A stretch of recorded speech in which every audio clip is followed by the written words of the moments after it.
Hello friends, welcome to Philotoxy. It's Philotoxy, not Philotaxy. Today we are going to discuss about Philotaxy. It's Philotaxy, not Philotoxy. Let's go through it. Philotaxy.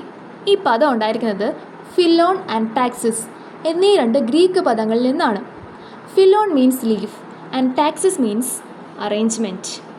അപ്പോൾ phyllotaxy എന്നാൽ arrangement of leaves. There are three types of phyllotaxy: alternate, opposite, and whorled. In alternate phyllotaxy, a single leaf arises from each node.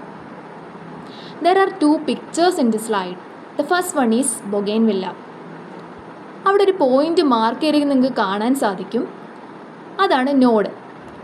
Node എന്നാൽ സ്റ്റെമ്മിൽ നിന്നും leaf arise ചെയ്ത് വരുന്ന ആ point.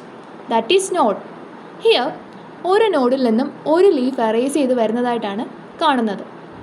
അവിടെ ഒരു സുന്ദരി പോത്തോസിനെയും കാണുന്നുണ്ട്. She also shows alternate ഫിലോടാക്സി.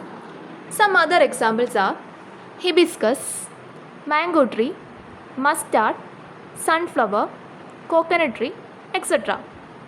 The other one is opposite phyllotaxy. In this, a pair of leaves arise from each node. Example tulsi. തുളസിയിൽ നമുക്ക് ഒരു നോഡിൽ നിന്നും രണ്ട് ലീഫ് അറൈസ് ചെയ്ത് വരുന്നതായിട്ട് കാണാൻ സാധിക്കും. Some other examples are rose, mint, guava, ixora, etc. The last one is whorled. More than 3 leaves arise from each node. വേൾഡിനകത്തിൽ നമുക്ക് ഒരു നോഡിൽ നിന്നും 3-ലധികം ഇലകൾ എറൈസ് ചെയ്ത് വരുന്നതായിട്ട് കാണാൻ സാധിക്കും. The best example is ezhilampala. നമുക്ക് എല്ലാവർക്കും സുപരിചിതമാണ്. അതിനകത്തിൽ ഒരു നോഡിൽ നിന്നും 7 ലീവ്സ് ആണ് അറൈസ് ചെയ്ത് വരുന്നത്. That is why its name is ഏഴിലമ്പാല.